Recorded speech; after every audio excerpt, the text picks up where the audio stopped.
Bienvenue dans Chasse Passion. Chasser sans son chien est un entraînement classique des cours de diction. Mais le mode de chasse et la quête du gibier sont pour beaucoup liés à la compagnie d'un chien. Aujourd'hui, c'est le chien d'arrêt qui marque notre attention. Ensuite, nous nous rendrons à une chasse de pigeons aux aplants.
Tous les chiens doivent en fait être dressés au rapport.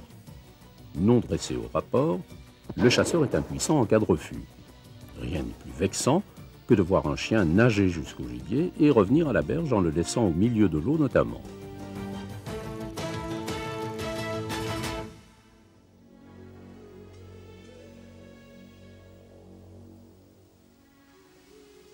Nous sommes dans le Pas-de-Calais, dans le triangle Arras-Lens-Béthune, aux portes de la Flandre. Vert et humide, le pays d'Artois est parsemé de tristes souvenirs des massacres de la Première Guerre mondiale. Champs de bataille semés de coquelicots, monuments et cimetières jalonnent les paysages jusqu'en Picardie.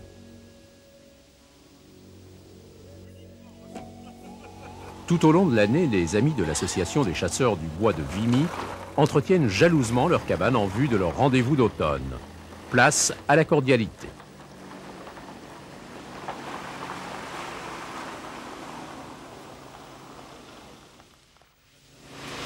L'Office national des forêts met à disposition un terrain propice à la chasse par un biotope diversifié. Bien que la journée soit déjà bien entamée en ce beau lundi d'octobre, il faut se rassasier, le petit déjeuner est servi à nos héros du jour.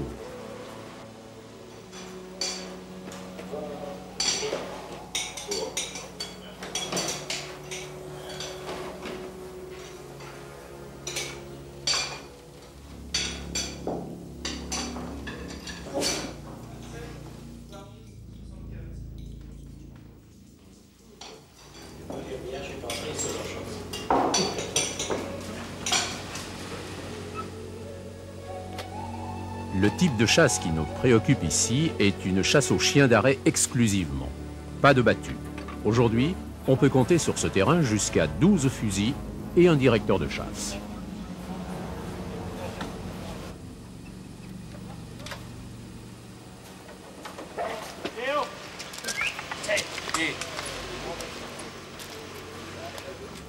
Messieurs, bonjour et bienvenue au Bois de Vimy. On chasse faisan, bécasse, lapin. On ne tire pas encore le lièvre puisqu'il n'est pas encore réouvert. Il sera réouvert la semaine prochaine. Et c'est tout, un petit peu. Le perdreau rouge, faites attention, on ne tire plus le perdreau rouge dans la plantation. Il y en a encore, faites attention. Hein. Et le garde, il sera là pour remettre les amendes si quelquefois on tirait le perdreau rouge. Hein. Donc on se prépare, on part à pied. En démarrant tout de suite celle sur le côté. Messieurs, bonne journée et à tout à l'heure.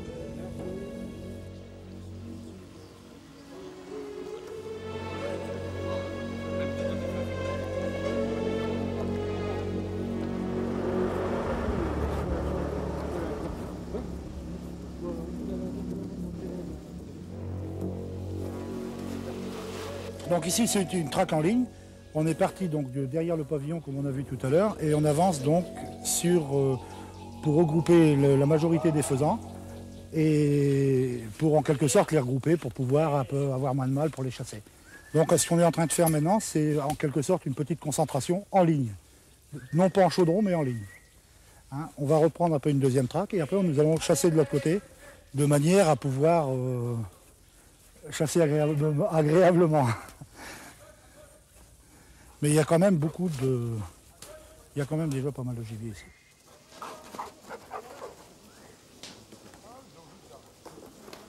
Viens, Emir. Emir, viens.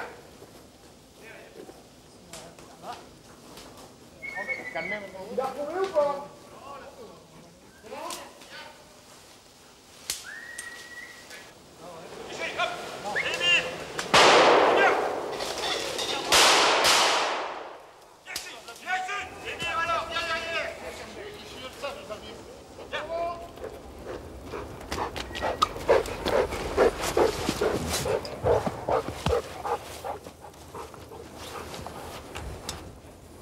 Bruno, décale un peu par là. Léo! Il faut décaler un peu là, décaler un petit peu vers le bas. Vas-y. Là derrière.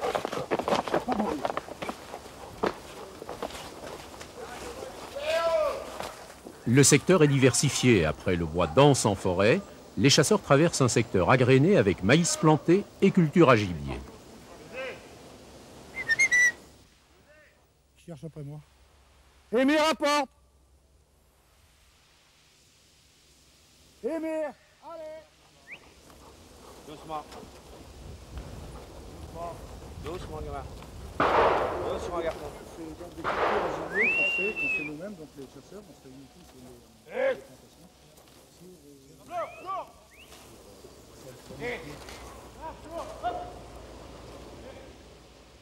Alors c'est Albert Batman, c'est notre garde-chasse qui surveille le bois et qui en même temps vient avec nous conduire les traques et puis s'occuper des jours de chasse. Donc c'est une personne qui est présente, qui est retraitée des houillères nationales et qui est présent 365 jours sur 365. Hein, et il est accompagné d'un autre garde qui travaille ici donc, avec Albert et qui s'occupe en même temps du bois, donc un petit peu plus le soir et l'après-midi, puisque cette personne est toujours en activité. Donc Albert, comme étant été en temps retraité, lui, il peut se permettre d'être là, et surtout au niveau de la surveillance.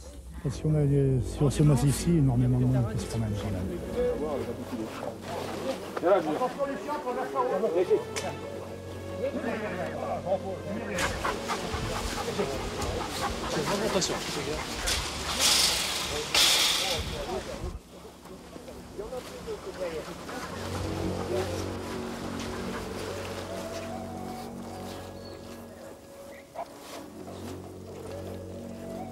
Il faut parcourir du chemin.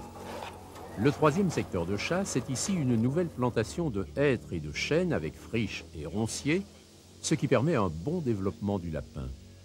Le terrain est favorable au gibier qui peut s'y dissimuler.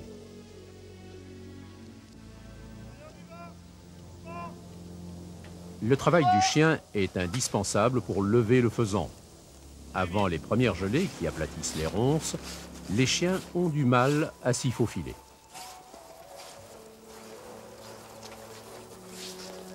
Une multitude de gibiers, y compris le perdreau, tient très bien dans ce genre de biotope. Suivons la battue et prenons-en le pouls. Junior! Viens! Viens ici! Viens là, viens! Viens! Viens derrière, viens! Viens! Viens ici!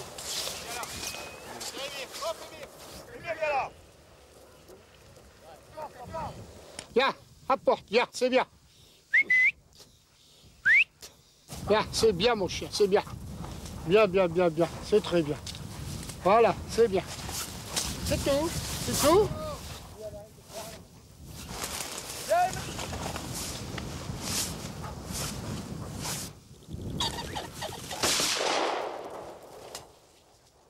Junior! Ah, il est là, c'est bon. Ouais. Ouais, il était plus loin, c'est parti à patte, non? C'est bien, Junior. C'est une poule?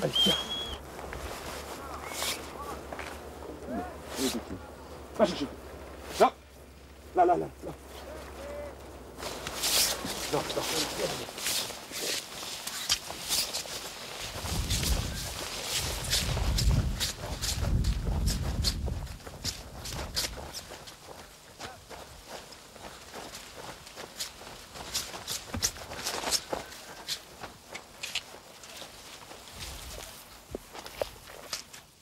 Il est parti par où? Par là ou par là? Par là. Et il court vite à pied. Hein. Ouais.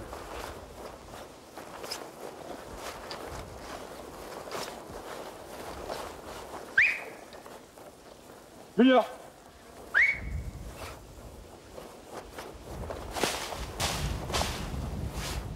Viens là, viens là! Viens! Cherche, cherche. Allez, allez. Il est traversé là? Ouais, il y a l'arrêt, le marron là-bas, c'est là mon frère. Tiens-le, Vasco. C'est celui-là.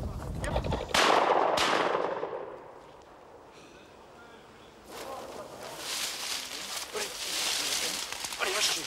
Allez. Allez, hop. Ouais, bah, elle tombe bien parce que tu lui tapes l'aile. Elle tombe tout à l'heure. Elle tombe tout de suite après. Elle a brillé. Ouais, bah, c'est l'aile.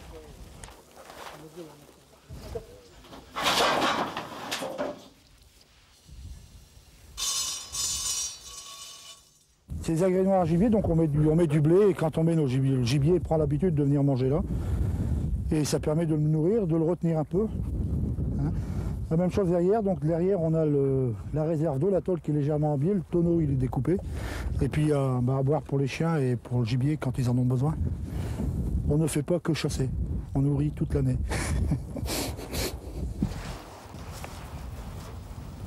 C'est quand même agréable de chasser dans une végétation comme ça.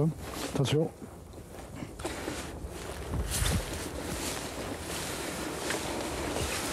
Tout ça, des grattages de lapin. On voit parfaitement ici. Tout ça, c'est des trous de lapin. Et ça, il y en a à foison partout. Il y en a partout à foison. Et c'est ce qui fait un peu le charme de cette chasse, c'est qu'elle est assez difficile, assez sportive. Et on a une multitude de gibier, y compris du perdreau qu'on n'a pas vu ce matin, mais y compris du perdreau qui tient très bien dans ce genre de culture et ce genre de biotope. Hein. Il est chaud maintenant.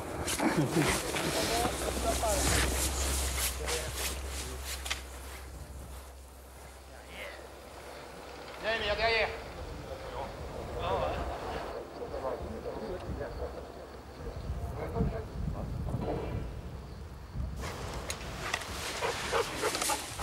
Alors ça fait partie des règles chez nous.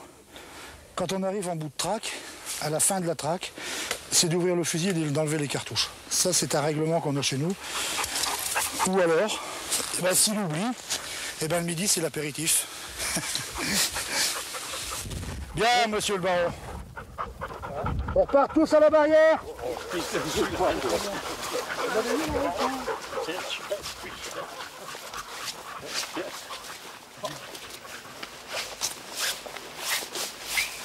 Le tableau de chasse n'est aujourd'hui pas très fameux. Quelques poules et coqs faisans dits chinois. Mais l'important, n'est-ce pas de participer?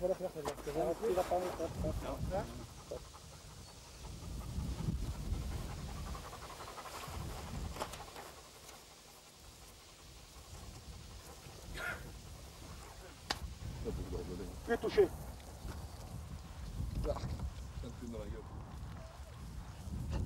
Allez les jeunes. Viens, viens derrière, hop. C'est pas la barrière de corail, mais ça y ressemble. Hop, mon ami. Allez.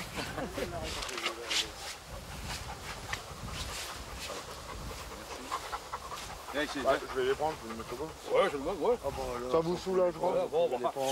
C'est pas chambré, hein, de l'habitude.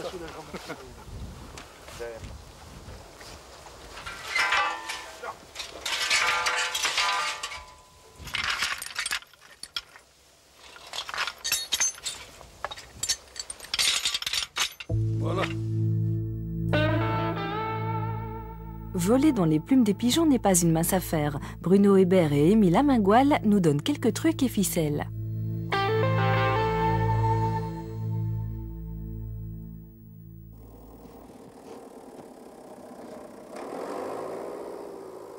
Nous sommes dans les bois de Tancarville, en baie de Seine. Bruno Hébert et son ami, Émile Amingoal, préparent avec soin leur chasse aux pigeons avec appelant. Qu'est-ce que vous allez faire? Ben là, je vais décrocher la corde pour descendre le chariot. Sur chacun des deux chariots, les chasseurs vont placer des palombes vivantes qui serviront d'appelant. Le principe est simple mais ingénieux. Les palombes sont placées sur des palettes actionnées à partir du mirador à l'aide de ficelles. Et c'est le déséquilibre de la palette qui provoque le mouvement des ailes et attire d'autres pigeons.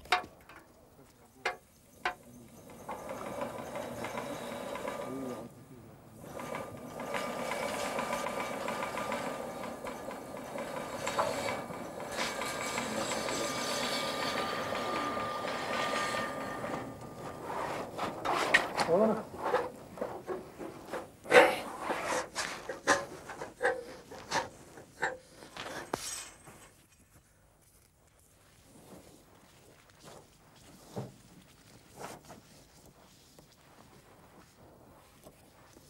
Les pigeons là.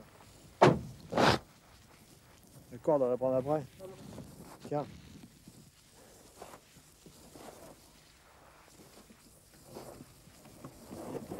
Tiens, Fifi.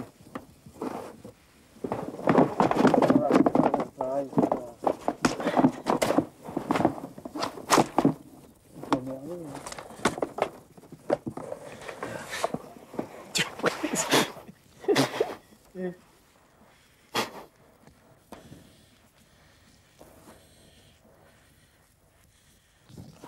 Pourquoi ça sert le masque qu'il a pour les yeux? Pour éviter qu'ils bougent. Ça, c'est des oiseaux sauvages, ça, qu'on a élevés. On les a pris au nid, quoi.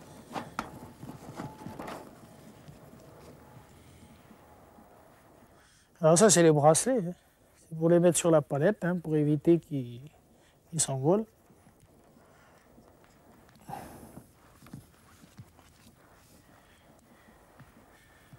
Voilà.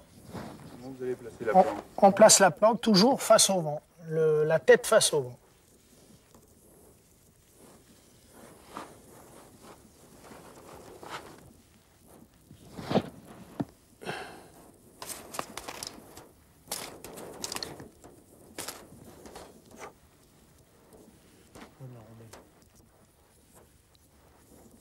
Doucement, doucement.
Chacun des éléments de cette chasse, chariot, palette et réseau de cordes à poulies, a été conçu et réalisé par Bruno Hébert et ses amis.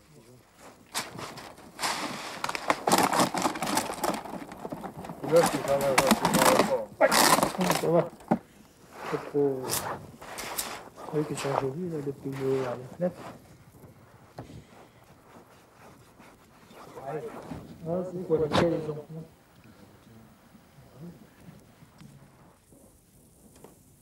Serré ou pas serré? Bon, tu les mets comme le tien, la même chose. Pas... Laisse-la.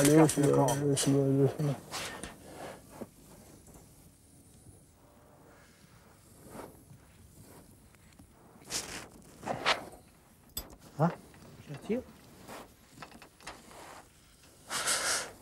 La journée s'annonce difficile puisque le temps est couvert. La visibilité est donc réduite et les appelants ne seront peut-être pas vus. Nous sommes du reste en fin de saison et les arbres sont dénudés. Or, le mirador recouvert de sapins risque bien, lui, d'être rapidement repéré.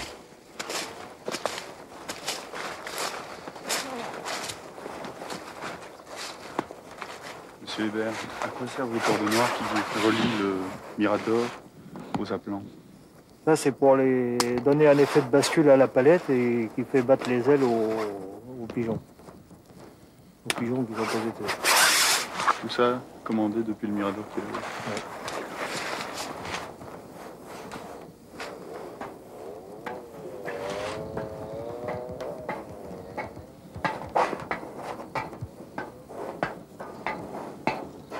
Et donc maintenant, après avoir fixé les appelants, on va hisser le matériel? On hisse le matériel sur la plateforme, oui. Après, il y a un réglage de tension à faire aux ficelles, de façon que quand on tire un peu dessus, que ça donne l'effet de bascule. Une fois que tout est prêt, on attend. On attend de voir les premiers pigeons au loin et on essaye de les faire approcher à l'aide des appelants. Uniquement, il n'y a pas d'appôt? Non, non. Nous, on met que des appelants vivants. Et nous, contrairement au pays du Sud-Ouest, on les tire au vol. Parce qu'eux, ils les font poser.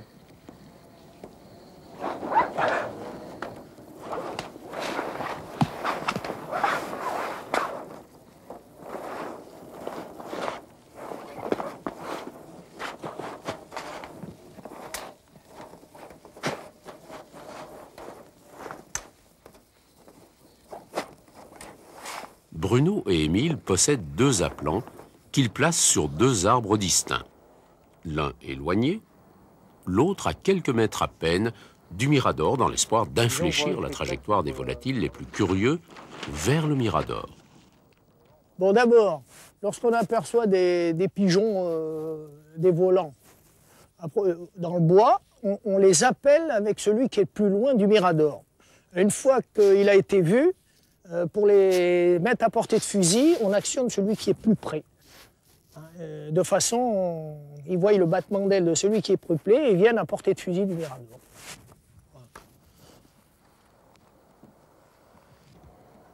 Ce qui attire le plus le pigeon, c'est bien le battement des ailes des palombes. Mouvement assez caractéristique puisque le dessous des ailes est blanc. Ainsi, la régularité du mouvement des appelants fait leur qualité. Il faut des bêtes suffisamment calmes, avec un plumage fluide.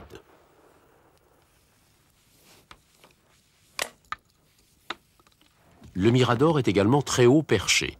À 15 mètres dans les futaies d'un chêne, on pourrait le comparer à une tour de contrôle.